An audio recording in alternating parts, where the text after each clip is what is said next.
السلام علیکم ورحمۃ اللہ وبرکاتہ۔ الحمدللہ والصلاة والسلام علی رسول اللہ وعلی آلہ وصحبہ اجمعین، اما بعد، رب اشرح لی صدری ویسر لی امری واحلل عقدۃ من لسانی یفقہوا قولی، رب زدنی علما۔ اعوذ باللہ السمیع العلیم من الشیطان الرجیم من ہمزہ ونفخہ ونفثہ، بسم اللہ الرحمن الرحیم۔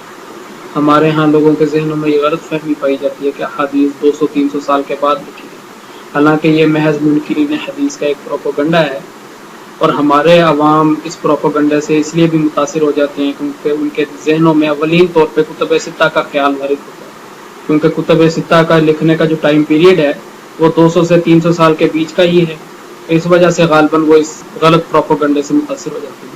صحیح بات یہ ہے کہ نبی صلی اللہ علیہ وسلم کے زمانے میں ہی احادیث لکھی جاتی رہی ہیں، اور نبی صلی اللہ علیہ وسلم نے خود بعض صحابہ کرام کو اس کام پر مامور کیا کہ وہ احادیث کو لکھیں اور ان کی جمع و تدوین شروع کر دیں۔ چند مثالیں جو ہیں وہ میں آپ کے سامنے رکھتا ہوں۔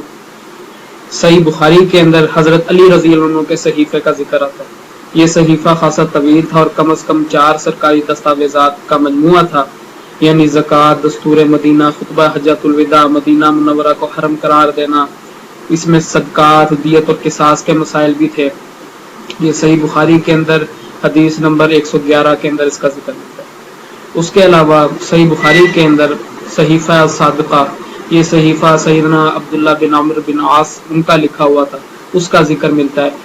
ان کے متعلق سیدنا ابو ہریرہ فرماتے ہیں، ما من اصحاب النبی احد اکثر حدیثا عنہ منی الا ما کان من عبداللہ بن عمرو فانہ کان یکتب ولا اکتب۔ حضرت ابو ہریرہ بیان کرتے ہیں کہ رسول اللہ صلی اللہ علیہ وسلم کے صحابہ میں سے مجھ سے زیادہ بڑھ کر احادیث کو بیان کرنے والا اور کوئی نہیں تھا سوائے عبداللہ بن عمرو بن عاص کے، کیونکہ وہ حدیث کو لکھا کرتے تھے اور میں لکھتا نہیں تھا۔ اس کا ذکر صحیح بخاری کے اندر حدیث نمبر 113 کے اندر ہے۔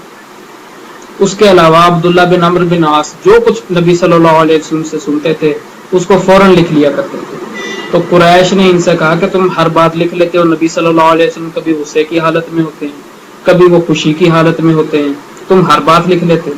تو اس کا تذکرہ انہوں نے نبی صلی اللہ علیہ وسلم سے کیا، تو نبی صلی اللہ علیہ وسلم نے ان کو حکم دیا کہ اکتب، لکھو، اور ساتھ اپنی زبان کی طرف اشارہ کرتے ہوئے فرمایا فوالذی نفسی بیدہ ما یخرج منہ الا الحق، پس اس ذات کی قسم جس کے ہاتھ میں محمد صلی اللہ علیہ وسلم کی جان ہے، میری زبان سے حق کے سوا اور کچھ بھی نہیں نکلتا۔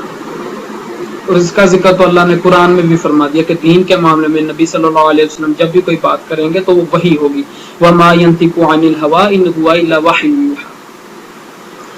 اس کے علاوہ فتح مکہ کے موقع پر اللہ کے نبی صلی اللہ علیہ وسلم نے ایک خطبہ ارشاد فرمایا تھا، تو ایک یمنی آدمی، ابو شاہ اس کا نام تھا، اس نے نبی صلی اللہ علیہ وسلم سے درخواست کی کہ آپ مجھے یہ خطبہ لکھوا دیجیے، تو اللہ کے نبی نے فرمایا اکتبوا لی ابی شاہ، صحابہ کو حکم دیا کہ ابی شاہ کے لیے لکھ دو۔ اس کا ذکر صحیح بخاری کے اندر حدیث نمبر 2434۔ اس کے علاوہ سیدنا ابو بکر رضی اللہ عنہ کے دور خلافت میں حضرت انس بن مالک کو بحرین کا حاکم بنا کر بھیجا، تو ان کو زکوٰۃ سے متعلق ایک کتاب بھی لکھ کے دی جس کے اندر احادیث تھی زکوٰۃ سے متعلق۔ اس کا ذکر صحیح بخاری کے اندر حدیث نمبر 1448 کے اندر ملتا ہے۔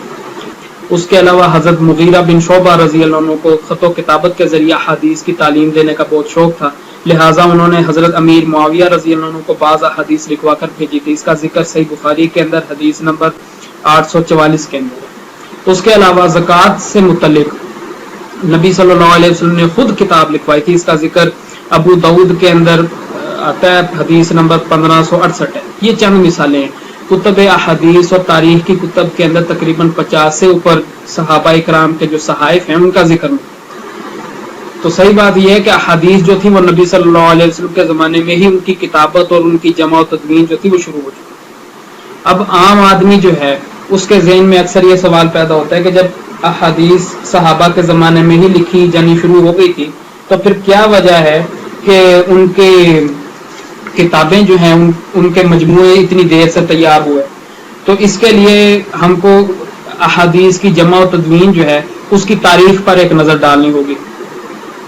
شروع اسلام میں اللہ کے نبی نے خود صحابہ کو احادیث لکھنے سے منع کر دیا تھا، اور اس کی وجہ یہ تھی کہ یہ ڈر تھا کہ کہیں قرآن اور حدیث آپس میں خلط ملط نہ ہو جائیں. اور اس کی چند مثالیں بھی ہیں. مثلا مسند احمد کے اندر ایک حدیث آتی ہے کہ صحابہ کرام جو تھے، اللہ کے نبی جو قرآن کی آیت نازل ہوتی اس کو ان کو لکھواتے، ساتھ اس کی تشریح بھی بیان کرتے تھے. تو صحابہ کرام اسی صفحے پہ آیت بھی لکھتے اور آگے وہ تشریح جو تھی وہ بھی لکھ دیتے تھے.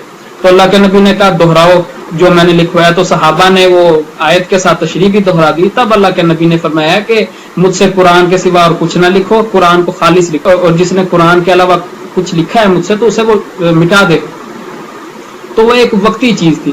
بعد میں جب قرآن جو ہے اس کا کافی حصہ نازل ہو چکا اور لوگ جو تھے قرآن کے ذوق سے آشنا ہو گئے، تب اللہ کے نبی نے نہ صرف یہ کہ اجازت فرمائی بلکہ اس کا حکم بھی دیا کہ احادیث جو ہیں ان کو لکھی جائے.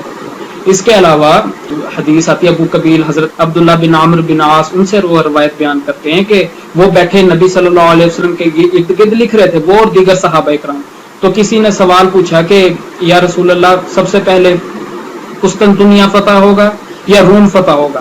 تو اللہ کے نبی نے فرمایا کہ قسطنطنیہ پہلے فتح ہوگا. قسطنطنیہ استنبول کا پرانا نام ہے.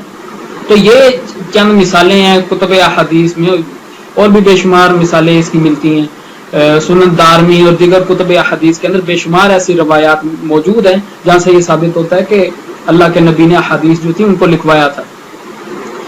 خیر شروع اسلام میں جیسے میں عرض کر چکا ہوں یہ منع کیا گیا تھا. اس کے علاوہ اس زمانے میں جو خط و کتابت کے ذرائع تھے وہ بھی مفقود تھے. خود آپ قرآن حکیم کو ہی دیکھ لیجئے، وہ بھی کتابی شکل میں نبی صلی اللہ علیہ وسلم کے زمانے میں نہیں تھا، بلکہ وہ ہڈیوں پر، پتھروں پر، پتھر کی سلوں پر، درختوں کی چھالوں پر، ان چیزوں پہ وہ لکھا ہوا تھا. زیادہ تر جو اہتمام کیا گیا تھا قرآن کا اور حدیث کی جمع و تدوین کا اس زمانے میں وہ حفظ ہی تھا، کیونکہ عرب لوگ جو تھے مجموعی طور پہ ان پڑھ لوگ تھے، لکھنا پڑھنا جانتے نہیں تھے، اور لکھنے پڑھنے والے جو لوگ تھے ان کی تعداد بھی بہت کم تھی. اس وجہ سے زیادہ جو دھیان دیا گیا، زیادہ جو زور دیا گیا وہ حفظ پر دیا گیا. اور اس کے ساتھ ساتھ جو لوگ لکھنا پڑھنا جانتے تھے ان کو اللہ کے نبی نے حکم بھی دیا کہ وہ لکھیں. اور یہ چیز جو ہے احادیث کی جمع و تدوین یہ آہستہ آہستہ یہ جاری رہی ہے.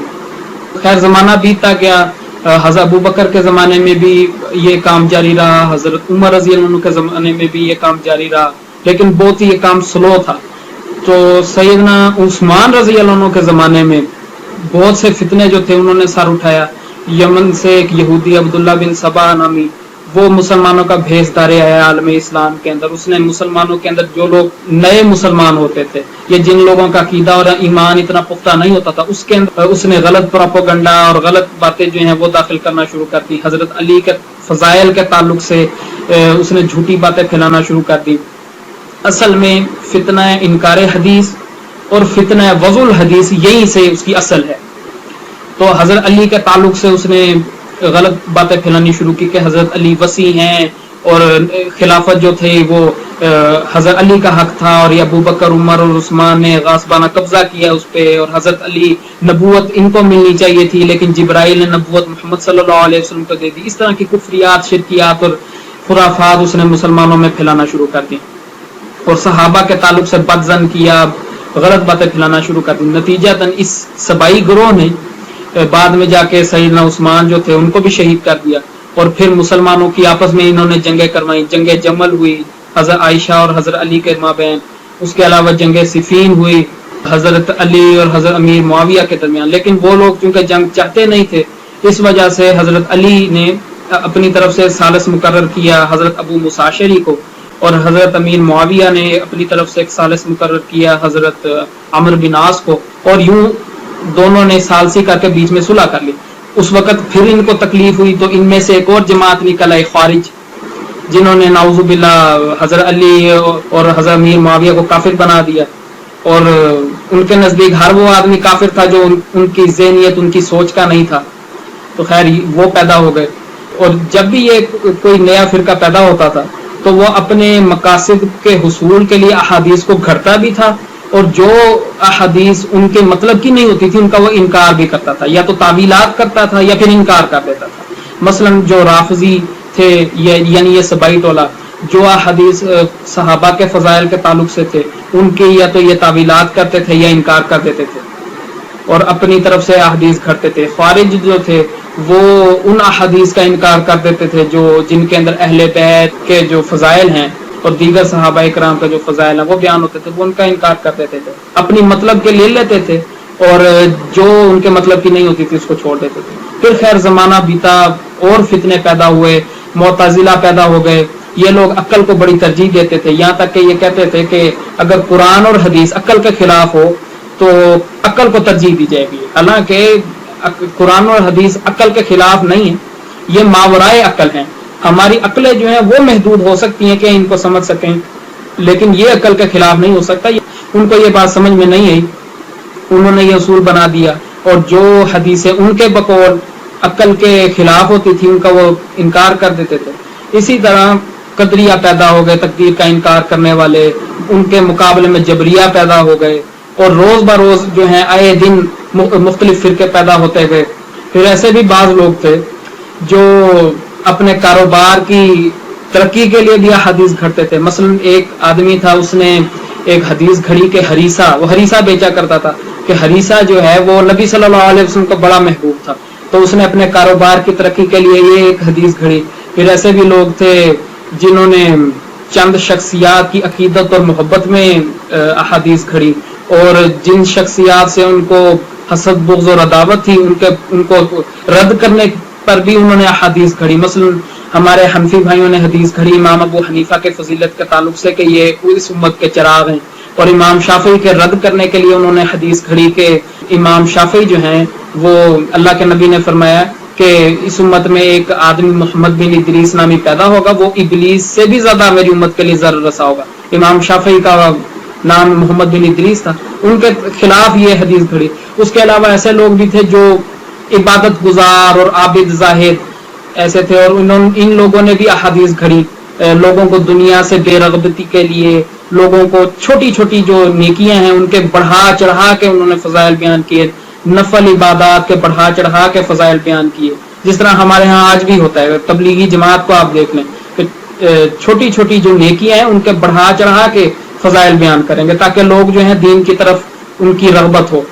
اس زمانے میں بھی یہی حال تھا، ان جو صلحات تھے اس زمانے میں عابد زاہد لوگ، انہوں نے بھی احادیث گھڑی تاکہ لوگوں کو دین کی طرف راغب کیا جائے، حالانکہ وہ اس کی جو سنگینی تھی اس جھوٹ کی جو وہ اللہ کے نبی کی جانب منسوب کرتا تھا اس سے بالکل ہی وہ نا آشنا تھے، یا اگر آشنا بھی تھے تو وہ اس کام کو سمجھتے تھے کہ ہم جو کر رہے ہیں وہ حق کی جانب لوگوں کو دعوت دے رہے ہیں، لہٰذا یہ کوئی عیب نہیں، بلکہ وہ اس کو ثواب سمجھ کے کرتے تھے کہ لوگ جو ہیں دین کی طرف رغبت حاصل کریں گے۔ حالانکہ وہ اللہ کے نبی کے اس فرمان کے من کذب علی متعمدا فلیتبوأ مقعدہ من النار، کہ جو کوئی میری جانب جھوٹی بات منسوب کرے گا تو اس کا ٹھکانہ جہنم ہوگا، اس سے وہ بالکل نظر انداز کر دیتے۔ تو ایسے لوگ بھی تھے۔ جب یہ حالات سامنے آئے تو محدثین نے سوچا کہ اگر یوں ہی یہ سلسلہ جاری رہا اور صحیح اور غلط آپس میں خلط ملط ہو گیا تو کہیں ایسا نہ ہو کہ احادیث ضائع ہو جائے۔ تب بڑی تیزی کے ساتھ محدثین مختلف علاقوں میں منتشر ہو گئے اور وہاں سے احادیث کو جمع کرنے کا سلسلہ جو ہے وہ بڑی تیزی کے ساتھ شروع ہو گیا، اور یہ جو بڑی تیزی دکھائی گئی ہے یہ تقریباً 150 ہجرہ سے لے کے تیسری صدی کے نصف تک بڑی تیزی سے احادیث کو جمع کیا گیا۔ بعض محدثین نے صرف صحیح احادیث جمع کی ہیں، بعض محدثین نے صحیح اور ضعیف اور تمام دوسری احادیث جو ہیں وہ بھی جمع کی ہیں۔ تو اس طریقے سے ان کا مقصد جو تھا وہ دین کی حفاظت تھا، تو اس وجہ سے انہوں نے احادیث کو جو جمع کرنے کے لیے مختلف علاقوں میں، صوبہ جات میں، ریاستوں میں، ممالک میں سفر کرنے شروع کر دیے۔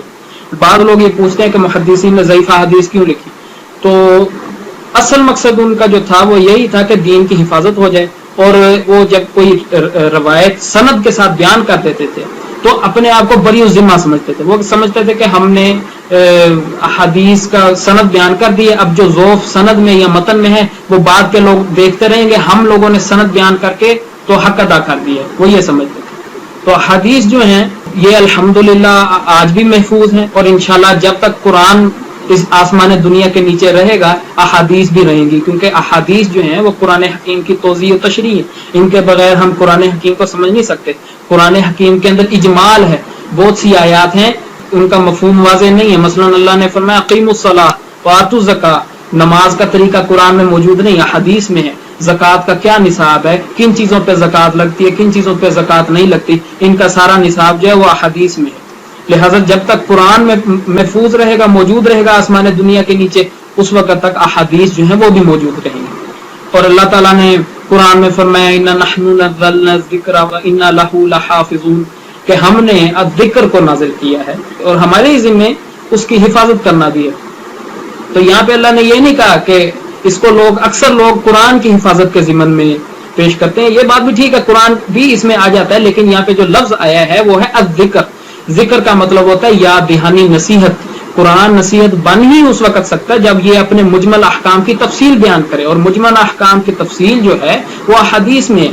اور اس کی مزید تائید قرآن میں دوسری جگہ ہوتی ہے. اللہ فرماتا ہے کہ انزلنا الیک الذکر لتبین للناس ما نزل الیہم، کہ اے محمد صلی اللہ علیہ وسلم ہم نے آپ کی جانب الذکر کو نازل کیا ہے تاکہ آپ لوگوں کو بیان کر دیں، لوگوں پر واضح کر دیں. لتبین للناس، لوگوں پر واضح کر دیں کہ ان کے جانب کیا چیز بھیجی گئی ہے. قرآن نبی صلی اللہ علیہ وسلم لوگوں کو پڑھ کر سناتے تھے اور اس کی توضیح، تشریح و تفصیل بیان کرتے تھے. یہ دونوں کو اللہ تعالیٰ نے ذکر کہا ہے. لہٰذا قرآن اور حدیث دونوں ذکر ہیں، اور دونوں کی حفاظت کی ذمہ داری اللہ تعالیٰ نے خود لی ہے. یہ چند باتیں تھی جو احادیث کی حفاظت کے سلسلے میں نے آپ کے سامنے رکھی. احادیث کی جمع و تدوین، اور یہ بتانا اصل مقصد یہی تھا کہ احادیث جو تھی نبی صلی اللہ علیہ وسلم کے زمانے میں ہی لکھی جاتی رہی ہیں، اور یہ جو منکرین حدیث کا پروپیگنڈا ہے کہ یہ تو 200-300 سال کے بعد لکھی گئی ہے، یہ محض جھوٹ پر مبنی ہے، اس کی اور کوئی حقیقت نہیں. اقول قولی ھذا واستغفر اللہ لی ولکم سبحانک اللہم وبحمدک اشہد ان لا الہ الا انت استغفرک واتوب الیک.